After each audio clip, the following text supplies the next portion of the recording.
everybody. Welcome to FNS Wrestling Podcast. I am your host, back with another solo mission. This time, I'm going to take a look at some Impact Wrestling and what aired this past Saturday, which was their Impact Wrestling Homecoming 2021, where they're going to crown a homecoming king and queen in what I guess would be best described as a mixed tag team tournament.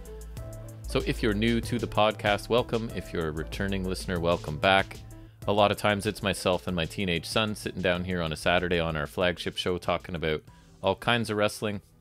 But I sometimes come back down on my own to talk about some of the less mainstream things that I watch, that including some of the Impact pay-per-views or some other things. So this time it is Impact Wrestling Homecoming. So thanks for checking in, and I don't really have much else to say. So I figure we'll get into this pretty unique pay-per-view right away. So let's talk about Homecoming. So this show for Impact was pre-recorded, obviously. I believe it was in Tennessee. So there are fans for this. There's about maybe 4 rows deep around the ring. And despite it being a really small crowd, they had a major effect on this pay-per-view for me. Now, this is not one of the major pay-per-views for Impact. So at least in Canada where I am, a normal, like full-on Slammiversary or any of their big ones is a $40 investment. These types of pay-per-views that come along fairly frequently are $10 instead. So it's not a major pay-per-view, but it's still some sort of special event, I guess. So the crowd adds a lot to this. They were up for anything. They were cheering pretty much anything. Even commentary had to mention a couple times that they were kind of rooting for everyone. They weren't so much obeying the heel babyface dynamic, but they were sort of just happy to be there, it seemed, and just rooting for pretty much anybody. So it created a pretty cool dynamic to me, and some people are going to think I mean this as an insult if I don't qualify it, but I really don't. I mean it as a compliment, because to me this felt like a house show, and I enjoy house shows. My family goes to house shows. My son, who is wrestling obsessed, and we even take my wife and younger son who aren't wrestling obsessed, but just kind of have fun with the live experience. So house shows, why do I like them, and why did this remind me of that? Because sometimes in house shows you get weird combinations, especially for tag teams, because it's not on TV, it's not televised, they're experimenting with things, which is what make house shows really fun. So that kind of felt like this tournament.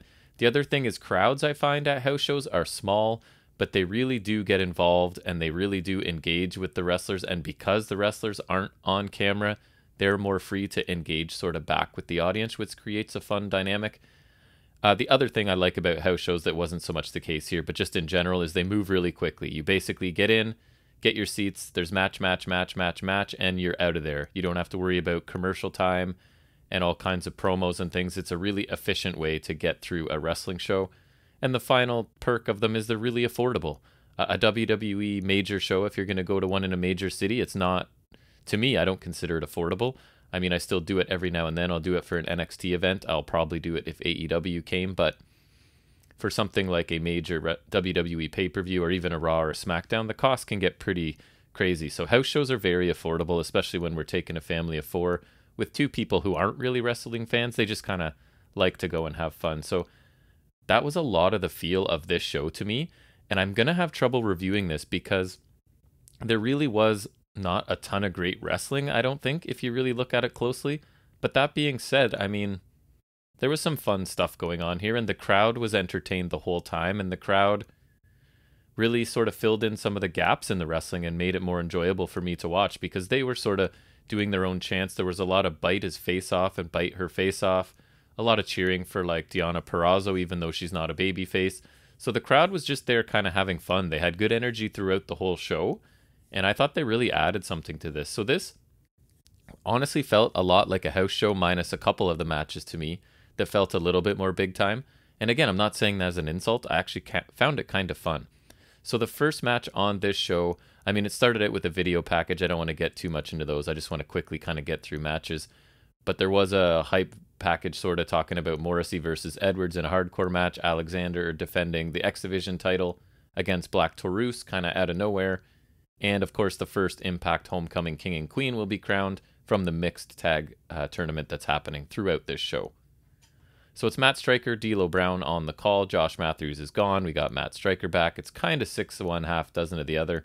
I think I prefer Striker a little bit, but Neither of them are my favorite, if I'm being honest.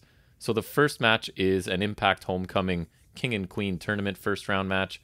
Hernandez and Alicia, and they have Johnny Swinger with them, go up against Tiana, Perazzo, and a mystery partner. So basically, we get the crowd chanting Virtuosa for Tiana, which was cool. And then the surprise mystery opponent is the Drama King, formerly known as Aiden English in WWE. So it's Matthew Raywolt. I forget how they pronounce it. My son was watching some of this with me, and this is just an incredibly forgettable name. I don't know what it is about it. I'm going to have trouble remembering it. I'll probably call him the Drama King because I'll remember that. So he gets a really nice reaction from the crowd. I mean, they're kind of up for everything here. So this was a good place to debut him. There's been vignettes for a couple weeks sort of indicating he's coming.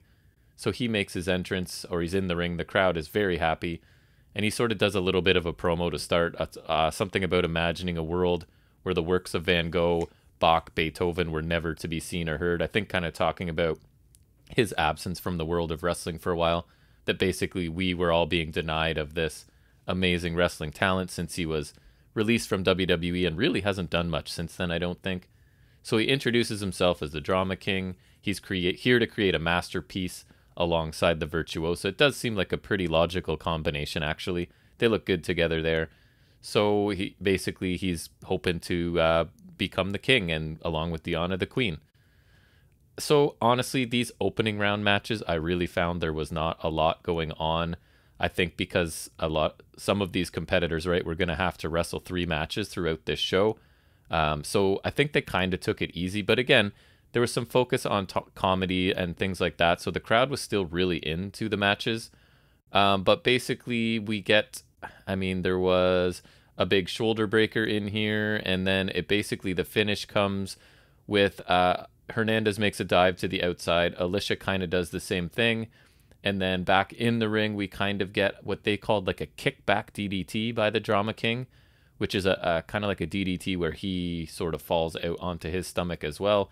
I guess that's going to be his finisher. That's going to get him the 3 count here. So Tiana, Perazzo, and the Drama King pick up the win in this first round match. I mean, this was not a great match, but again, I still kind of had fun just because the crowd was nuts and chanting things throughout. And it was just kind of, again, I think it was pretty light work in the ring for most of this tournament, to be perfectly honest. But somehow I still didn't dislike it. It was just kind of, the crowd seemed to be having fun. Felt like I was at a house show just watching these people work on new combinations and new things. So not a very strongly worked match, but something about it was still okay, which is probably going to be a lot of what I say on this review, to be honest.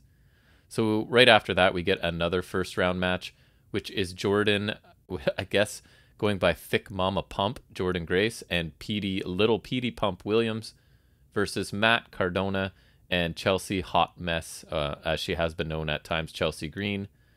So Chelsea Green is sort of recently back to Impact Wrestling. I guess she's dating Matt Cardona in real life, so that's a logical team there. And then this past week, I kind of noticed it in passing when Petey Williams made his appearance during Swingers Palace in his Big Papa Pump gear. I thought it was Jordan Grace beside him in the same sort of chainmail on her head sort of thing, but I wasn't sure. But yes, it turns out it was. And it's their partners for this tournament.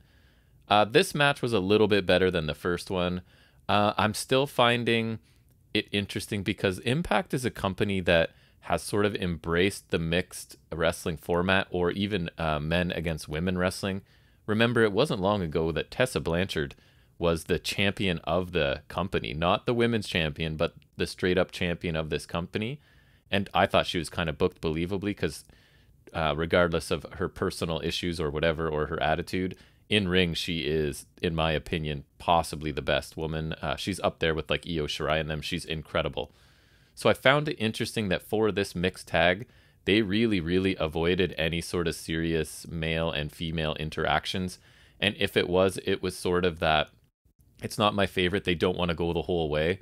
So the men get in the odd little bit of offense, but most of the time, again, it's the women kind of getting the better of them and avoiding taking any major offense and then tagging out. So there was very little, there was the odd spot of it going on, but not a ton. So it it was a minor irritation for me, because I think if you're going to run a mixed tournament, just go for it, right? And have the men and the women mix it up, because Jordynne Grace has done it before and is fully capable. Chelsea Green has done it before, like full on wrestled men, looked great doing it.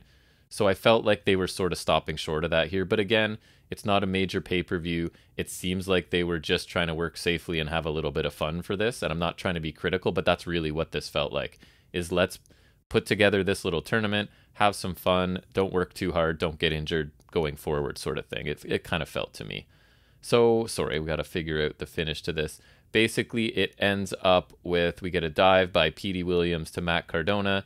The women are left to sort of go back and forth. And eventually, Chelsea Green hits her unprettier and pins Jordynne Grace for the win. So I don't know if that'll create something going forward. Like, I don't even know if this tournament will be canon, for lack of a better term. Like, I don't know if the things that happened in this tournament will play out going forward, or if this is just like a one-off and it's almost... I know they'll acknowledge the winners of the tournament, but in terms of any other feuds that develop or whatever happened throughout the show, I'm not sure how they'll treat it. I thought this match was a little bit better than the opener. I still don't think it was amazing. Basically, the adjective I'm going to use for most of this is it was fun, right? Like, this was just a fun little match, a little bit more wrestling than the first one possibly. But again, still nothing amazing, but the crowd is so into it, and you're just kind of seeing different things. You're anticipating, are the men and women going to wrestle, right? Are they not? What's this going to look like? So I thought it was a fun little match, is I guess what I would say. So after this match, Steve Macklin runs in, who's been just sort of had a few promos and vignettes and then been just beating jobbers for the most part for a few weeks now. Formerly Steve Cutler from WWE. He runs in, attacks Petey, hits his finisher that's some sort of pile driver looking thing. It's actually starting to look better. I think he slightly changed it from when he first got there, but it looked pretty good. So they've kind of had issues on recent episodes of Impact, so he takes Petey out with his finisher, basically. And then we move into, there's a vignette where Morrissey talks about Edwards, but I'm not going to go over that too much. We then get another of the homecoming matches in the first round, which is Tommy Dreamer, who's got his animal face paint on, versus Rachel Ellering, who's kind of got her Legion of Doom or Road Warriors face paint on as well, versus Brian Myers with Sam Beal. And then this is where we're going to get another mystery partner. It's funny because both my son and I had the exact same reaction. We said, you know, Tommy Dreamer's had the animal face paint on before. I saw a tribute, I think, after Animal passed away. But then we're like, what's Rachel Ellering have? Oh, wait a second. And then just as soon as we each the Ellering last name, we said the same thing. Of course, this makes sense. So we felt a little bit dumb because at first we're like, why is Rachel? Oh, wait a minute. That's why. Because her dad was their manager forever. So the story with Brian Myers and Sam Beal is Sam Beal is basically his protege or his young boy. And anything that goes wrong, Brian Myers immediately blames Beal. So Beal was responsible for finding Myers a partner for this tournament. So basically, it's revealed that this is Missy Hyatt. So I'm familiar with Missy Hyatt because I've been watching wrestling for 30 plus years. My son, who's 14, was with me and he's heard of her. But I almost feel like this was a bit of a far reach for Impact Wrestling into the past. I'm not sure how many people, without a quick Google search, would really know who Missy Hyatt. Like, she's original ECW, so we're going back a long way. And as we find out, she wasn't even a wrestler, right? She was basically a manager. So she's here wearing jeans and very, very high heels. Basically, the point is she's not dressed to wrestle whatsoever. And I don't think they're trying to say like she didn't even know she was going to be wrestling, so she's upset. But eventually she takes off the high heels and stands in the corner as though she is going to be Myers' partner. So this one, again, there wasn't too much going on here. The crowd really wants Missy Hyatt to get in the ring, and they're quite happy that she's there. Again, they're pretty much happy with everything. So Dreamer reverses a spear attempt into a Spicoli driver near the end.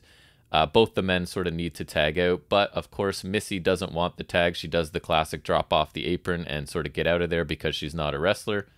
So this obviously gives Dreamer time to sort of get his win back. He gets Myers up in the electric chair, tags Rachel Ellering. She goes up and they hit the Doomsday device to Brian Myers for the win. This to me was the weakest in-ring of anything so far tonight. There really was nothing other than the Doomsday device to finish it with in this match. It was a lot of just the dynamic between Missy Elliott coming out, not being a wrestler, Beal sort of making that mistake. Myers pretty much having to go it alone in this match, or completely having to go it alone, and taking a Doomsday Device and losing. So again, just a little bit of fun. I don't know what else to keep saying, because these aren't good matches, but I'm not upset and I'm not hating it. There's very little going on, but again, it's just Ellering and Tommy Dreamer having fun and doing this. So I don't know. It's a really hard pay-per-view for me to review, if I'm being honest, because I know that not much really good happened on this show in terms of in-ring, but I didn't really care that much for some reason. Violent by Design get one of their usual promos where Eric Young does a really good job, but this faction just kind of feels like they're allowed to win kind of meaningless matches, but when it's important, they don't win. So they did have a little bit of run with the tag team titles where I thought, okay, they're going to start racking up wins and be a legitimate sort of force in this company, but then they lost them quickly. So I never really know what's going on with them. They cut really cool promos, but they don't seem to accomplish much. So then we get another first round match, I guess the final one, I'm going to say. So it's Decay, which is Rosemary and Crazy Steve for this. And they're going to face, I thought it was kind of funny, Fala and Flava, which is Falaba and Tasha Steelz, obviously. So this one I thought was definitely better than the previous one, because I think Tommy Dreamer's Ellering match was the weakest one of this bunch. And again, in these first round matches, right, like some of these people are going to have to wrestle 3 matches throughout the night, so they're not looking to have a barn burner in the opening round. I understand that. And this is pay-per-views all about just, I think, sort of lighthearted fun, if you will. So this one ends up with Falaba trying to splash Rosemary at one point, but he ends up splashing Crazy Steve. And then a little bit later, Crazy Steve hits his jumping DDT to Falaba off the ropes, and that picks up the win for them. So Decay eliminates Fala and Flava and moves on to the second round. And again, like, not really much is happening here in terms of work rate or whatever term you want to use, but the wrestlers are having fun. The fans are having fun. I mean, if you paid for this, you paid $10, so maybe you're getting $10 worth of fun. I'm not sure. If you're just a 100% work rate guy, which, to be honest, I tend to be a work rate guy, I think, a lot, but I don't know. This doesn't bother me for some reason. I felt like I was just sitting back and enjoying a house show. I know I've said that a lot, but it really was the feel for me. So Macklin gets a little thing to tell us he wants to go after the X Division and Petey Williams is in the way. I think that's smart, positioning Macklin in the X Division. The main championship's sort of being dominated by Omega and people from other places, which leaves the X Division as sort of the one specifically for Impact. And I also think Petey Williams is a good, like, sort of gatekeeper into the division or into actually wrestling competitive matches, because Macklin really hasn't done that yet so far. So the next match we sort of take a break from the tournament, and we get a match that I thought really over-delivered, which was Willie Mack versus Diener. So Willie Mack has Rich Swann with him. Diener, as always, has Eric Young, Rhino, and Joe Doring with him. So this match, I kind of got into this match. I'm not going to lie to you. I thought it was pretty good. Near the end, of course, some interference comes into play as Eric Young hits Willie Mack with the flagpole, and then Diener, off of that advantage, hits, I forget what his finishing move is. Is it a DDT as well? I forget what it was, but he ends up picking up the 3 count and the win here. I actually thought this was a pretty enjoyable match, and maybe just because it was such a change, right? We've been watching sort of mixed tag matches without a lot of offense happening, and then this I thought was a pretty well-worked match. I didn't mind it, and again, it's Violent by Design picking up a win when it's kind of meaningless. I had a feeling Diener was going to pick up the win against Willie Mack here. Willie Mack doesn't really seem to beat many people. I do like Willie Mack, and I think he's really good in the ring, and he does things that a man of that body type shouldn't be able to do. But when it comes down to it, he tends to be sort of a quality win for other people to get. It seems like his role in Impact. So Diener needs to pick up a win here and there, because he's constantly doing this storyline of sort of letting Violent by Design down and that they just keep losing. So again, they pick up what seems to be somewhat of a meaningless win here, but I thought this was a pretty good match, actually. So then we go back to the homecoming, and this is now the semifinal. So it's Tiana Perazzo and the Drama King versus Matt Cardona and Chelsea Green. So I thought the second round matches or semifinal matches, I guess, technically, definitely were a little bit better. We're getting a little bit more offense, a little bit more of wrestling going on in these. So this one ended with the Drama King and Cardona sort of a bunch of reversals, and then the Drama King actually hits his finisher, that sort of kickback DDT thing, on Matt Cardona, and they pick up the 3 count and the win and advance to the finals. So Perazzo and the Drama King are the first team to advance to the finals. I was a little, I shouldn't say I was surprised by this. I had a feeling Perazzo might be, because this just sort of suits her, right? But I also thought that Cardona and Chelsea Green had a chance at this, although it feels like you'd want a heel team with these crowns. It just sort of suits a heel tandem to be just arrogant and bragging about winning these. So I kind of thought it would end up on a heel. But I thought this was a pretty good match in terms of relative to the other matches in this tournament. This was one of the stronger ones, I thought. Nothing really special. Not a lot of interesting male versus female action or anything. Just another kind of light standard match with a little bit more work than some of the other ones. So, I mean, again, it was a fun match with a bit more wrestling than some of the other ones. I'm sorry, this is not the most in-depth analysis I'm giving to things, but if you watch this show, I think you know what I'm talking about, probably. So the other semifinal comes up then, and that is Rosemary and Crazy Steve facing Tommy Dreamer and Rachel Ellering again. This one I thought was back to... I didn't love this one. I found the Dreamer and Ellering matches were probably my least favorite, but I think this was better than the other one. Their first round match was probably my least favorite in the tournament. But for this one, we actually did get our first, I think it was our first kind of extreme move, male to female, where Dreamer near the end does hit Rosemary with the pile driver, as sort of Rosemary is kind of calling him on and asking him to hit her with something. So Steve and Dreamer, then there's a few counters and things, and Steve eventually rolls up Tommy Dreamer for the win. So that's going to put Decay against Tiana, Perazzo, and the Drama King in the finals for Homecoming King and Queen. Again, I thought this match was okay. It was better than a couple in this tournament, but not the best. So somewhere in the middle of just like light fun matches, if you will. And then we sort of get another break from the tournament as we got what was my match of the night. I was what I was most looking forward to coming into the show. It was the only thing that my teenage son wanted to watch. He ended up watching a couple matches with me, but this is what he really wanted to see. And that's the Impact X Division Championship match with Black Taurus, who I really like. I mean, storyline-wise, it's completely random, basically, that he's been selected for this match. I really wish they would do more with Black Taurus because I find him pretty fascinating from his ring gear, right? If you don't know the crazy mask, the bull mask he wears, you should probably check it out. He wears like furry boots that look like hooves. So it's this bizarre gimmick and this crazy combination of like power and speed, and I find him really fun to watch in the ring. And Josh Alexander's one of my favorites. I compare him to kind of like a new version of Kurt Angle almost. So I was really looking forward to this match. The fans were really into it. They're chanting both these guys right away. So it's one of these, like, again, these fans are up for anything. They're not caring who the heel or who the face is. They're just cheering and happy for any sort of action. So this was a really good back and forth match, I thought. Taurus doing some just things that you don't expect him to do when he showcases his speed, especially like when he sprints up the ropes and hits moves off of the top rope, things like that. Lots of Josh Alexander doing his usual thing. A really competitive match, back and forth kind of as we go.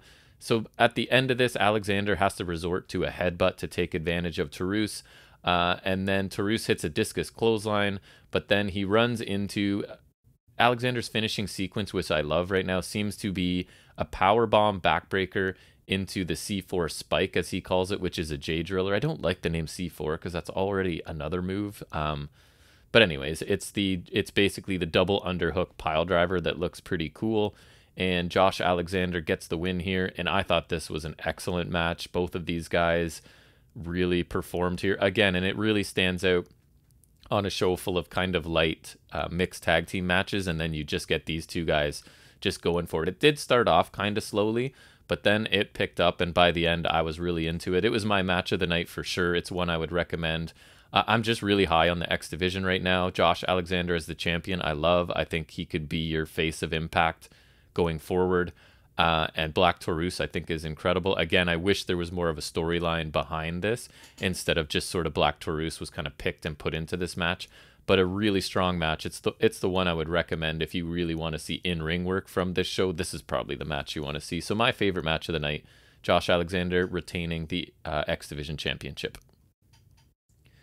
We then get the homecoming King and Queen final with Tiana, Perazzo and the Drama King versus Decay, Rosemary, and Crazy Steve. So I think this would probably be my favorite match of this tournament. It kind of makes sense. This is the finals. They don't have to wrestle another match, so they can kind of give it all they've got left after 2 matches already in this show. So I quite enjoyed this one relative to the other ones. Still, was it an amazingly worked match, tag team match? Probably not, but was it pretty good? Yeah, I thought it was. So somewhere along the line here, near the end, Tiana blocks a pile driver, but doesn't block the reverse DDT. The Drama King does a neck snap from behind onto, I think it was Rosemary. Steve goes over the top, dives onto the Drama King, and that leaves Tiana alone in the ring with Rosemary, and she hits the Queen's Gambit, which is kind of like, I think, a gotch pile driver, basically. It's one of the numerous finishing moves Tiana uses. So she hits that on Rosemary and picks up the 3 count, and your homecoming King and Queen are the Drama King and Tiana, Perazzo. So the crowns come out. This was kind of disappointing, anticlimactic. Tiana, Perazzo puts her crown on, or I guess the Drama King puts it on her, and then she goes to put the Drama King's crown on, and honestly, it barely fits his head. It looks like he's like wearing a child's crown or something. But anyways, they win. They are the champions. It could be interesting going forward. These crowns really suit these two and their hero personas. So I'm looking forward to, I don't know how much they can actually like tie it into future episodes and things, because it's such a unique tournament and a unique title. But I mean, maybe they're going to try to, so we'll see. So a decent little match here. We then move into what is our main event, and that's a hardcore match between Eddie Edwards and Morrissey. So this has sort of been brewing for a while. They've had issues. They had a brawl in the parking lot, which ended in just Morrissey disappearing, which kind of bugged me on a recent episode of Impact, maybe the most recent one. But anyway, so we get into this, and there were some crazy spots here, mostly by Eddie Edwards. There's trash cans, there's kendo sticks, there's tables, there's all kinds of things. At one point, Eddie gets basically choke bombed onto the ring apron. There's a couple times he goes through tables and things. A couple crazy spots. He gets zip tied at one point and hit repeatedly with a kendo stick. He breaks out of those zip ties. He gets his kendo stick and he attacks Morrissey, including what one looked like a direct to the head shot. I don't know if that was intentional or not. Eddie then wraps, excuse me, there's a chain has been introduced in the match because Morrissey used one the last time they faced off. Morrissey hit, I believe, Eddie with a chain. So the chain sort of makes a repeat appearance here. He wraps it around his knee pad after a little bit of effort to make sure it's going to stay there. He looks to hit the Boston Knee Party with the chain on, and he does, and picks up the 3 count here. A little bit of a surprise. I thought they were just going to keep booking Morrissey as a dominant, undefeated monster, but he picks up his first loss here to Eddie Edwards. I enjoyed this match. It started off kind of slow as well. And I mean, Eddie really took a beating in this, going through tables. Morrissey did go through one table. He was sort of shoulder tackled through it. It looked pretty good as well. The table really did disintegrate, but Eddie took the brunt of the damage in this match, I think. But I thought it was pretty good. I don't think Morrissey is amazing in the ring, so I think putting him in this style of match is probably smart. And Eddie just had to sort of survive and wait for his opportunity to do something big to take this guy out. And that was sort of shoulder tackling him through a table and hitting him with a knee strike with a chain wrapped around it. So I don't think it makes Morrissey look weak. Eddie picks up a win here, which he kind of needs to at some point. He's just kind of bouncing around, and wherever they need sort of a good hand in a feud or a program, they're just kind of plugging Eddie Edwards in, it feels like to me. So I thought this was a pretty good match. It definitely wasn't to the level of the X Division Championship match earlier on in this show, but I did think that it was a pretty fun match. The last little bit of it was good. There's like 3 spots that I thought Eddie took that were pretty crazy and enjoyable. So an enjoyable match. Was it amazing? No, but I thought it was pretty good. So that's going to lead to an overall rating for this show, which I find really hard because, again, it's a very laid back, like, house show vibe here. It's almost like the cameras aren't on. You guys are just going to work on some stuff and have some fun and just make the people that are here laugh. There's like 4 rows of people. Let's just give them a good time if we can't just blow them away with in-ring stuff. And I think that's what this was. And then you got mixed in there some matches, right? The main event hardcore match that was pretty good. the X Division Championship defense, which I thought was a very, very good to excellent match. And even the Diener and Willie Mack singles match, I thought over-delivered a little bit for me. So if I combine that with, I didn't hate any of the tournament matches. Were they really strong matches? No, they weren't. But were they just kind of light, fun matches? Yes. So I think I'm going to settle on giving this show like a solid B, like the good old 7.5 out of 10. Like, I'm aware I didn't see a lot of like groundbreaking wrestling and things in this show, but I was pretty much entertained, and it was close to 3 hours basically.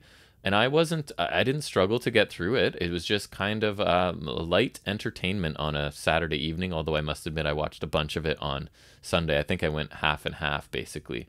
So it was a hard one to sort of review.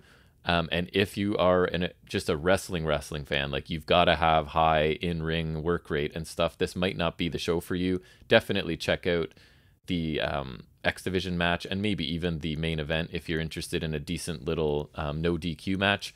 So overall, I'm going to give the show a B, and it was hard for me to say. I would love to hear from any of you what you thought of this show.